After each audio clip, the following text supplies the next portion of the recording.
Mister বিনীত গোয়েল, শ্রীমতী ইন্দিরা মুখার্জি, শ্রী অভিষেক গুপ্তা। কলকাতা পুলিশের আরজি করের incident এবং তার পরের কিছু বিষয়গুলো নিয়ে কি তারা কিভাবে হ্যান্ডেল করেছেন।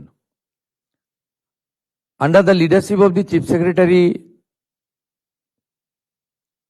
অ্যালং উইথ হোম সেক্রেটারি, তারা একটা ফ্যাক্ট ফাইন্ডিং এর কাজ করেছেন গত কয়েকদিন ধরে।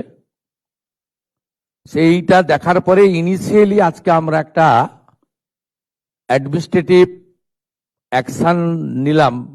এজ এ হোম মিনিস্টার আমি ডিক্লেয়ার করছি, সেটা হচ্ছে ওই সময় যে ইনসিডেন্ট ঘটেছিল তাকে মিসহ্যান্ডেলিং করা, প্রপারলি এফআইআর ইনভেস্টিগেশন ইনিশিয়ালি যে পার্টটা পুলিশের করা উচিত ছিল অ্যাজ এ ডিসিপ্লিন অর্গানাইজেশন,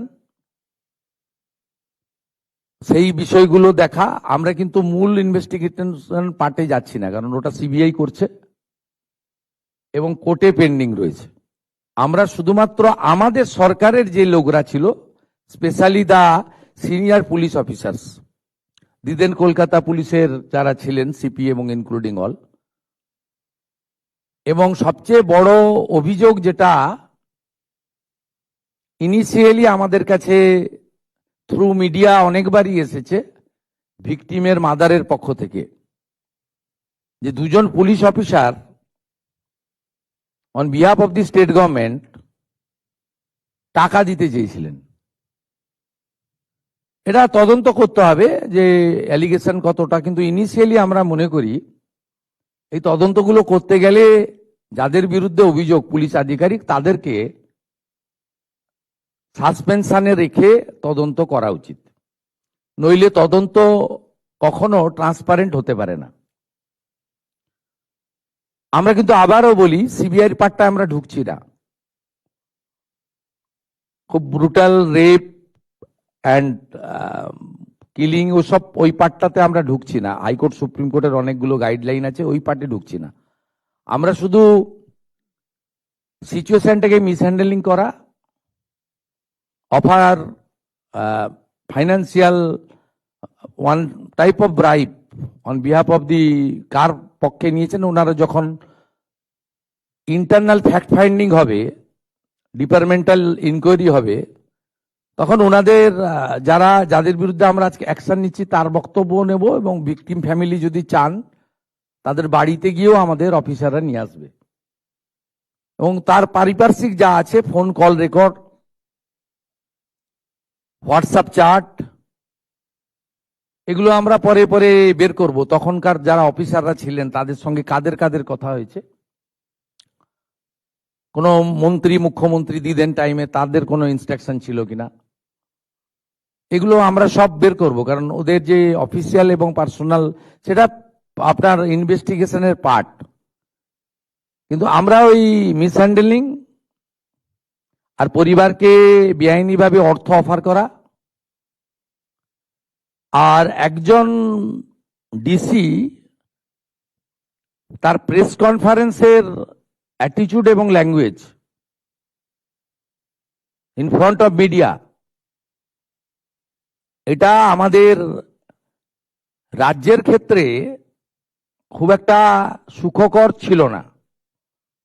এই সব কিছু দেখে, কারণ ইটস এ ডিসিপ্লিন ডিপার্টমেন্ট, উনি spokesperson of the Kolkata police ছিলেন না অফিসিয়ালি, আমরা এখান থেকে তথ্য নিয়েছি। উনি spokesperson of the secretariat PD, police ডিপার্টমেন্টের স্পোক্সপারসন বা হোম ডিপার্টমেন্টের স্পোক্সপারসন ছিলেন না। উনাকে পার্টিকুলার আরজিকর ইস্যুতে সাংবাদিকদের সামনে কথা বলার জন্য কোনো কাগজে কেউ দায়িত্ব দেয়নি। কেউ ভার্বেলি দিয়ে থাকতে পারে, সেটা কল রেকর্ডে বোঝা যাবে, কিন্তু উনার যে বক্তব্যের থ্রোয়িং, এটা নারী সমাজ, মাতৃশক্তি, আমরা সবাই তো ভারত পিতা বলি না, ভারত মাতা বলি। এবং অভয়া ইনসিডেন্ট আমাদেরকে নাড়িয়ে দিয়েছে গোটা পৃথিবীতে, এবং নিশ্চয়ই পশ্চিমবাংলার মান মর্যাদা গরিমা সব নষ্ট হয়েছে। ঠিক আছে, আমরা আরো অনেকগুলো মেজার নেব। আমরা আজকে 3 জন আইপিএস কে সাসপেন্ড করছি। মিস্টার বিনীত গোয়েল, উনি এখন এডিজি রয়েছেন আইবিতে, আর আরো 2 জন আইপিএস, শ্রীমতী ইন্দিরা মুখার্জি এবং শ্রী অভিষেক গুপ্তা। এই 3 জনকে আমরা আজকে সাসপেন্ড করলাম এবং এইচএস এর গাইডেন্সে, সিএস এর গাইডেন্সে HS as per the rules যা আছে ক্যাডার রুল, সেটা মেনে ডিপার্টমেন্টাল ইনকোয়ারি এবং প্রসিডিংস স্টার্ট করবেন এবং within stipulated time to time সেই রিপোর্ট আসবে। যেটা প্রেসকে বলবো, যেটা ডিপার্টমেন্টাল অ্যাকশন নেওয়ার আমরা নেব, এবং যেটা আমাদের যেহেতু ইউনিয়ন ক্যাডার, ওনার যে কন্ট্রোলিং অথরিটি, সেখানে জানানোর আমরা জানাবো। সেটা তার প্রসিডিওর বলা আছে ক্যাডার রুলে। কিন্তু ইনিশিয়ালি আমরাই 3 জনকে সাসপেন্ড করলাম due to mishandling and offering bribe to the victim family and organize press conference without the permission from the appropriate authority. Mr. Binit Goel, Srimati Indira Mukherjee, Sri Abhishek Gupta. Thank you. আরো ভালো ভালো খবর দেখতে subscribe করুন Bangla হান্টের YouTube channel. Bangla হান্টের আরো খবর দেখতে নজর রাখুন। বাংলা খবর মানেই বাংলা হান্ট।